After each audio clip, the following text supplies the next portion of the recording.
Salut à tous, salut les amis, bienvenue à MWRTV, donc pour un Battle Report numéro 18 qui est assez court cette fois-ci, Khador contre Everblight, vous comprendrez pourquoi. Donc on a ma découverte de Iapsilonia, bonne découverte, opposée à Pesorcha, donc de Khador. Alors dans ma liste Apsi, c'est une liste relativement simple, Ravagor double CT1 Angelus avec 4 beasts, Nagarek Shredder.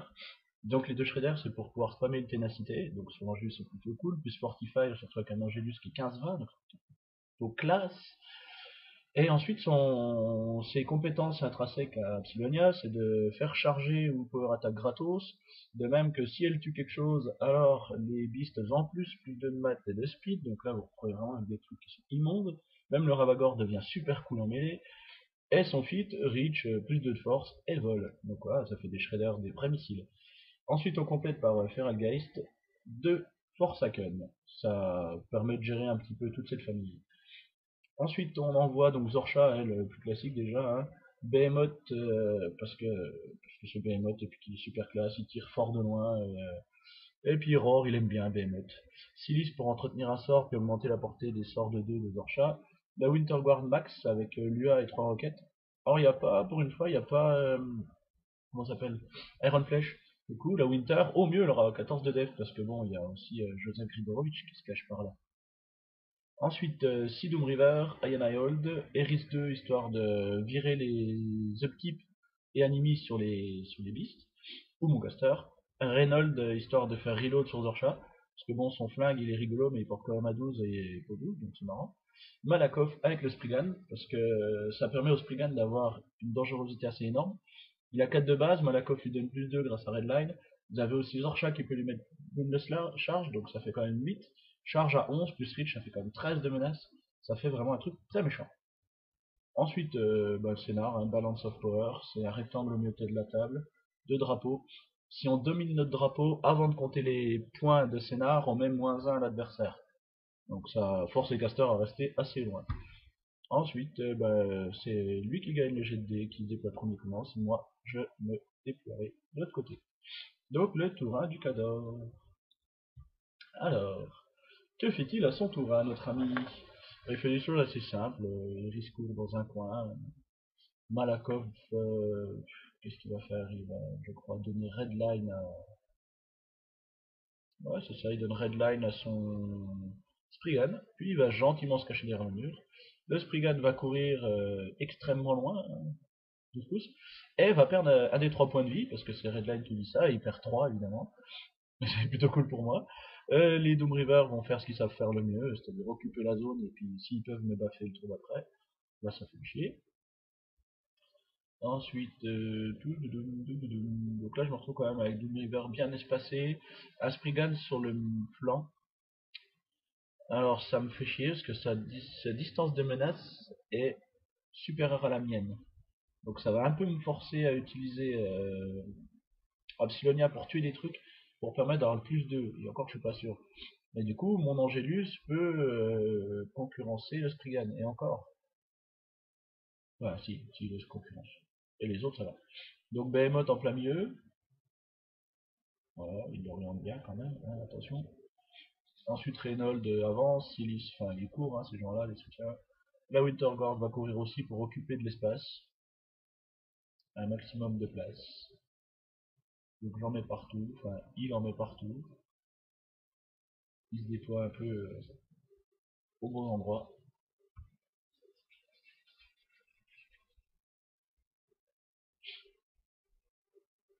Ouais, ouais, ouais. Ouais, la Winter, bon, en pratique, avec 14 de def, c'est quand même chiant, hein, je vous cache pas. Parce qu'il y a quand même Grigorovich qui donne Toff à tout le paquet, hein, Toff Fearless.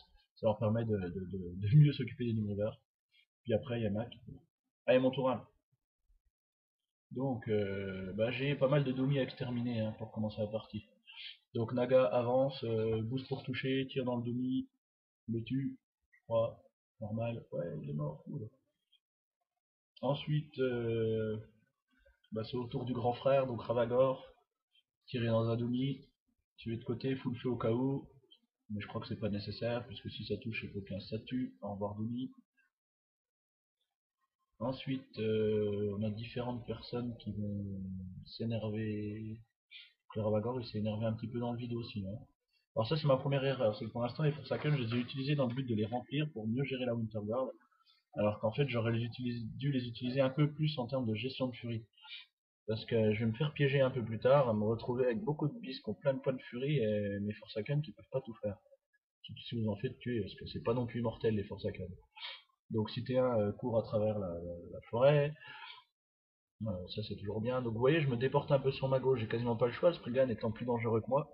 C'est pas un Angelius avec un de ses armor piercing qui va réussir à casser un Spriggan. Donc voilà, faut que je m'éloigne un petit peu, parce que c'est mal. Donc, ensuite, ténacité d'un petit chien sur le Raek. Donc vous voyez, la Forsaken là, vient de stocker 4.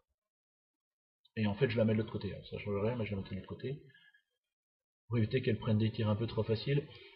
Donc là, le jet qu'il fait, c'est il avait oublié d'enlever ses 1 des 3 points de vie sur le Spriggan. Il avait fait 3. Donc tant mieux pour lui. Enfin, tant mieux pour moi, il perd 3 points de vie. Ensuite, qu'est-ce que je vais faire? Ça fait du monde, hein, quand même, ça fait du monde. Donc là, j'ai enlevé 2 Doomriver sur le côté, ça me permet justement de me déporter. Il a rien pour donner Pathfinder aux autres qui sont derrière le mur. Donc je peux tranquillement aller sur le côté, donc pareil, le CT1 qui court après son copain. Donc là aussi, vous voyez, je l'ai chargé pour que la force AKM soit pleine. Enfin, pleine, à 4 sur 5, mais j'aurais vraiment pas dû. Je saurais maintenant que c'est vraiment de la gestion de furie, ces gens-là. L'Angélus va se coller au drapeau, bon, c'est juste pour rire, et va tirer booster dans le Nomis qui est devant lui et le tue. Donc là, a priori, je risque plus rien des Doomriver. Et si on regarde bien, je suis un petit peu trop loin pour le Spriggan. Donc je dois être à 12 du bord de la zone. Donc vu qu'il est en retrait, puis en plus il faut aller en travers, ça rate. Le petit chien, ben, il donne ténacité à l'Angélus. Ensuite, qui est-ce que j'ai pas joué? Ben, ma patronne, elle va se mettre derrière le mur, elle va en profiter. Voilà. Elle va donner du Fortify et de ténacité un peu partout. Fortify sur l'Angélus, ben, voilà 15-20, il est heureux d'être content. Ensuite, ténacité sur lui, sur le CT1 et sur la Force Acum qui est devant lui. Donc comme ça, là, le mur plus ça. Et le Feralgeist va se mettre devant, mais là je me dis que je peux me faire charger pour les Doomies, donc je vais le reculer un peu. C'est ça. Mais si on regarde, je suis vraiment pas assez loin parce qu'il porte à 9 quand même, enfin 11. Et le Raik qui se décale sur le côté. Avec Cador, tour 2. Donc début des hostilités. Ouais, début des hostilités. Donc il entretient Redline, hein, forcément avec Malakoff. Ouais, c'est ça. Et il va garder les autres points de focus sur Malakoff. Les 4. Enfin les 3, excusez. Ouais, on a beaucoup réfléchi. Hein. La partie est courte, mais on réfléchit beaucoup quand même. Parce que, vous voyez, personne n'ose y aller. La zone, en fait, vu qu'il n'y a plus les objectifs comme dans le premier scénario, là, il n'y a pas grand chose pour nous cacher, il n'y a pas grand chose pour d'éléments stratégiques sur la table, donc il faut vraiment bien placer les figurines pour que ce soit elles qui créent les obstacles et pas seulement les décors. Donc, vous voyez, il met 3 points de focus sur le Behemoth dans le cortex de tir. Oui, parce que le Behemoth a 2 cortex différents, un pour le tir, un pour la mêlée. Et donc il le met dans celui du tir. C'est ce qu'il est en train de m'expliquer à l'instant d'ailleurs. Donc ça va lui permettre de booster bien. Donc il a 2 canons qui portent à 14 et qui sont pas au 14. Donc c'est des espèces de Ravagor. Après on se plaint de notre Ravagor, mais d'accord, c'est pareil. Eris avance de 7. Tire dans l'Angélus. C'est ça, touche. Donc hop là, on zappe mon Fortify et mon Ténacité, super. Et fait un point de dégâts automatique qui est sa capable de dire je perds. Ça, voilà. Ouais, j'ai plus de 27 points de vie. Mais c'est surtout que je suis redevenu 14-17 au lieu d'être 15-20. Il faudra que je redonne tout. Et ça me fait un petit peu chier. J'aurais aimé pouvoir le garder. Donc, Spriggan se décale. Donc, repère un des 3 points de vie, refait 3. Donc, repère 3 points de vie. Il en a perdu 6 points de vie. C'est dommage pour lui. Et en gros, Redline, c'est faut aller rapidement en mêlée, sinon vous commencez à vous désosser toute seule. Alors, un Jack qui est censé avoir 34 points de vie, qu'on a plus que 28, vous voyez, même mon Angélus peut rigoler parce qu'il en a autant. Ça fait que mon citien est plus résistant. Ensuite, Behemoth avance et va tirer dans l'Angélus. Va booster, doit faire 10. Vous voyez, il est à 13,5, il tire à 14. Il doit faire 10, il rate, ça dévie, et la déviation elle va être super cool parce que la déviation elle va pile poil sur Epsilonia. J'ai de dégâts boostés, parce que là que ça va faire de toute façon. Il me fait rien. Je m'en sors bien. Il recommence, il rate, il redévie, et ça va sur Absilonia, 2 fois de suite, super. Donc il en a deux, mais les 2 fois il fait rien. Donc on s'en fout. Ensuite, Doom River. Doom River. Et ben là j'ai fait une petite bêtise, je l'avais pas circulé. Doom River sont magiques en mêlée, donc il peut taper dans mon Ferelgeist et les autres ils courent. C'est chier, hein, je me serais plus reculé, j'avais pas besoin d'être là en plus. J'aurais pu me mettre ouais, entre mes Citer, Avagor et mon caster. Mais bon, c'est fait, voilà, j'étais stupide. Enfin, en même temps, hein, je vais faire vraiment le loot dans cette partie. Voilà. Ensuite, Bob Wave sur les Winter Guard. Comme ça, ils ont plus de def, c'est ce qui leur permet de passer à 14. Et ils avancent de 6 tranquillement. Ouais. Il y a beaucoup de Winter. Hein. Si on reprend les 3 roquettes, les 12 gars, ça en fait 15 à bouger, c'est chiant. Donc personne ne tire. C'est bizarre. D'ailleurs, oui, il a eu envie de tirer avec personne. Grigorovic leur donne Tough Fearless. Il paraît que c'est obligatoire. Mais sinon, c'est chiant. Donc ça fait quand même 15 mecs qui peuvent envahir la zone, qui ont top. Ça va être long. Bon, ça va, j'ai double cité 1. En théorie, ça devrait le faire. Ça devrait le faire. Donc ensuite, il passe à Ionel Steels, forcément. Silis qui va se cacher, Reynolds aussi. Alors Zarchan, la voit pas, elle est derrière les petites maisons. Hein. Allez, mon tour de à moi un petit peu. On va jouer quand même. Voilà, c'est le début, c'est trop greedy. Donc, mon caster charge un des Doom River. Alors, je feed pas, donc j'ai pas reach. Je me disais que j'avais le temps de l'utiliser. Bon, bah, je tue le Doom River. Ensuite, je mets Fortify sur le cité 1, qui est à la gauche de Psy, la ténacité, et je me TP. Enfin, d'abord, là, je me mets la ténacité, puis je me dis, oh, mais non, il me manque un point de furie. Hop, là, je me TP. Et je me TP de 8 en arrière. Après, avec le recul, j'aurais dû me mettre à la gauche du Ravagor. Ouais, le Ravagor qui est à l'arrière de l'Ibis. J'aurais dû le mettre à la gauche. J'aurais été dans la forêt. Vu qu'elle est assez profonde, la forêt, j'aurais été tranquille et je me suis vraiment mal placé. Du coup, là, il est tenté de me tirer dessus. Mais bon, je vais essayer d'occuper la zone au maxi. Donc, je contrôle le Shredder. Rabid charge. Non, Rabid et ténacité sur l'Angelus. Donc, je vais faire mes 8 pouces. Je vais atteindre Eris.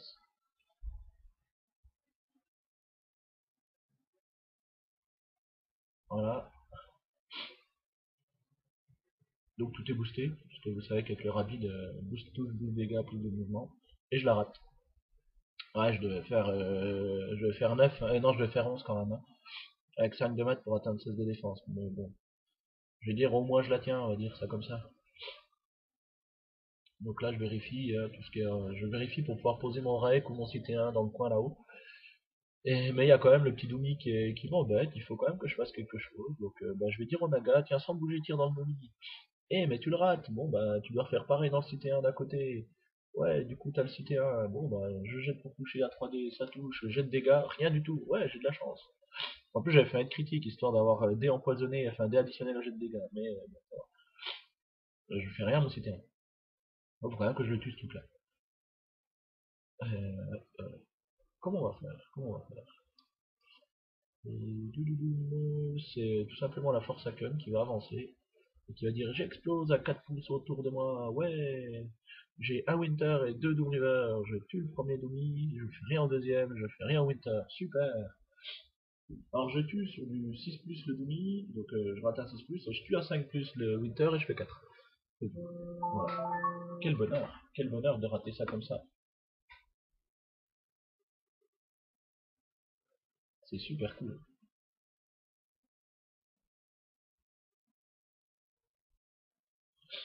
Excusez-moi, les fois les téléphones ils sonnent et donc forcément faut les couper. C'est pas bien, c'est pas bien, je m'en veux plus. Donc Rek, bah charge, vu que c'est gratuit quand on démarre depuis la zone d'Absilonia. Donc charge le Winter, le tue. Donc oui c'est ça, je tape avec la mâchoire. Ensuite je reach sur l'autre, enfin il fait off. Je reach sur l'autre, je le tue. Et je retape avec le reach sur le premier et je le tue aussi. Il est par terre, c'est facile. Voilà. Donc là au moins j'ai un rail qui peut poser des problèmes sur le côté et qui va pouvoir faire le tour jusqu'au drapeau ennemi, parce qu'il faut savoir que si je contrôle le drapeau, je marque quand même un point. Donc ça c'est pratique.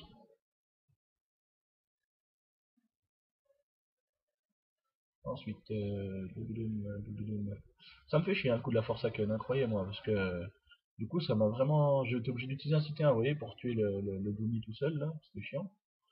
Donc Ravagor va avancer, va tirer dans le leader, parce que le leader il traîne un petit peu au mauvais endroit, il se prend son gabarit, boum, page bouche, met le feu, la totale, il réussit son tof, quel dommage, quel manque de savoir-vivre. Mais du coup il a le feu, donc c'est jamais perdu, hein, quand vous mettez le feu à un truc à armure 12, vous êtes censé le tuer le tour d'après si vous faites 3+. Puis là il aura plus tof, parce que l'effet de tof sera parti juste avant. Oui, l'effet de tof part au début du tour, avant la résolution du feu. Ensuite, l'Angélus se force pour tirer dans le Winter. Le touche, voilà ce que j'ai boosté, et je le tue, ça l'enlève, pas de tof, il fait pas que ça quand même. Il en aura pas fait beaucoup dans cette partie, ben ça me va. Hein. Il y a juste, je suis dégoûté par Eris parce que je l'ai raté. Je suis assez dégoûté. Donc là, cette fois-ci, bah, ténacité et Absilonia grâce au dernier Shredder. Voilà, donc, et je mets une Force Haken qui va prélever un cran au Naga. Comme ça, la toc, celle qui est derrière. Mais bon, c'est con, hein, parce que j'en ai plus qu'une qui est vide, qui est tout devant, donc je risque de mourir. Et j'ai un cité 1 qui est Fortify plus ténacité, tout heureux d'être content, au nord de la map, au nord de l'écran. Allez, tour 3 des Cadors. Et là, je prie en flagrant délit de Noubri. Oui, là, vous allez admirer comment Zorcha peut niquer n'importe quoi sur une table. Donc, commence par Roxy le Shredder pour libérer Eris. Bon, vous savez, hein, quand vous avez Redline, vous tapez à plus, vous avez une charge gratos, il a Powerful Charge, il touche à +2, enfin bref, en un seul jet à 5+, c'était à 6+, il le tuait net. Bon, à 3D, il le désosse forcément, hop, il dégage.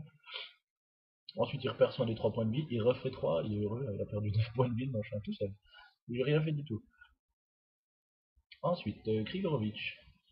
Alors, faut savoir que soit Malakov, Grigorovitch ou Zorcha, ils ont le même flingue, les trois. Ouais. Ils ont le même flingue, c'est plutôt cool.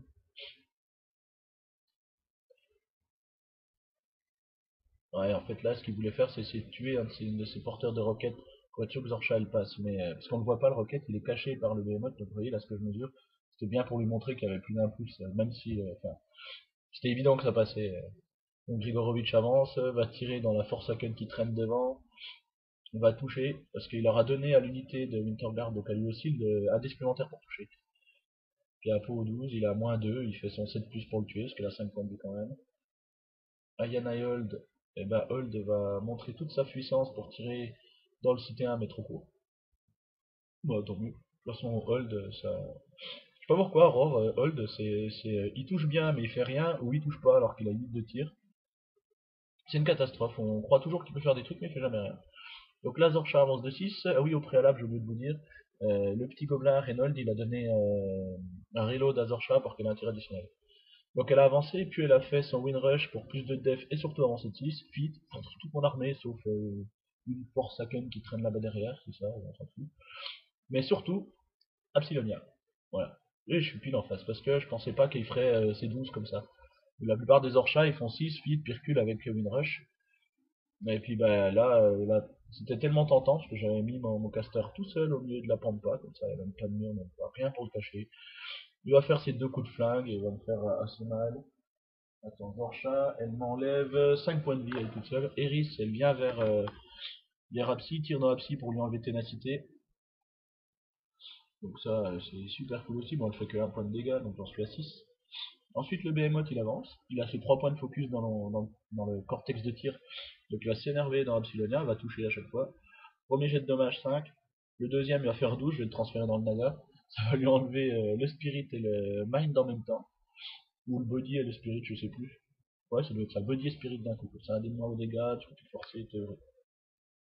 Et ensuite, là, Winterguard va terminer le boulot, hein, vu qu'elle a des plus pour toucher dans un truc qu'à qu'à 5 de défense.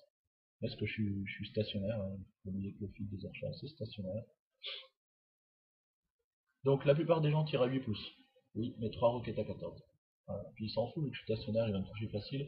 Donc il a pas besoin il peut se permettre de bouger ses roquettes sans se poser de questions. Et là c'est le déchaînement de fureur. Allez, on tire comme des débiles.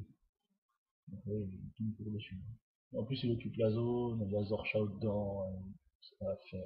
À la fin de son tour, quoi qu'il arrive, il marque 2 points, même s'il ne castait pas. Bon après il a perdu s'il ne castait pas. Mais... Donc là on voit qu'il n'y a plus qu'un Winter qui peut tirer. Il tire. Et il tue. Voilà. KTC. Comme un débile, comme un noob. Je pense que voilà, ça m'arrive de temps en temps. Je fais mes conneries. Il n'y a pas si longtemps comment ça s'appelle, au Pentacle, j'ai fait ça contre Manu, c'est-à-dire tiens, si tu me battais tour 2 sans que je joue, ça peut être cool. Bah ouais, tiens, allez, bah moi tour 2 sans que tu joues. Donc ça fait mal, ça fait mal. Et bon, on s'en remet. Donc vous voyez, Zorcha, elle a une portée de dangerosité de 24 pouces. Elle fait 6, une rush de 6, fit, elle gèle tout, et après, il y a tellement de tirs avec la Winterguard que ça devient facile à toucher. Donc le jet de dégâts est assez dangereux. Alors bien sûr, s'il n'y avait pas eu Eris, j'avais quand même un peu plus d'armure, je me serais pris beaucoup moins de dégâts, j'aurais peut-être pu survivre, parce qu'il n'y avait pas tant de figurines que ça qui pouvaient me tirer dessus. Mais il y en a eu bien assez, donc voilà, faites attention. Ensuite, moi de mon côté, pour ce qui est de Apsilonia, j'ai trouvé ça super cool le principe que les beasts elles chargent ou power attack gratos. Mais faut pas trop en demander, parce que c'est vrai que si elle tue, c'est quand même speed plus 2 et mode plus 2. C'est super cool. Mais du coup, vous êtes tenté d'inventer votre caster, LTP, il faut pas l'oublier, il faut le bien le placer. Moi, je l'avais mis au milieu. J'aurais vraiment dû le faire dans la forêt. Puis si j'avais fait ça, il pouvait pas kill cast, et il aurait pas tenté son feat tout de suite, et c'est moi qui fitais le tour d'avant pour faire, enfin le tour d'après pour faire super mal. Donc voilà, une petite game sympa. Entre tel anneau, je me suis fait croquer. Et ben, je vous dis à bientôt, bonne journée et à bon dimanche.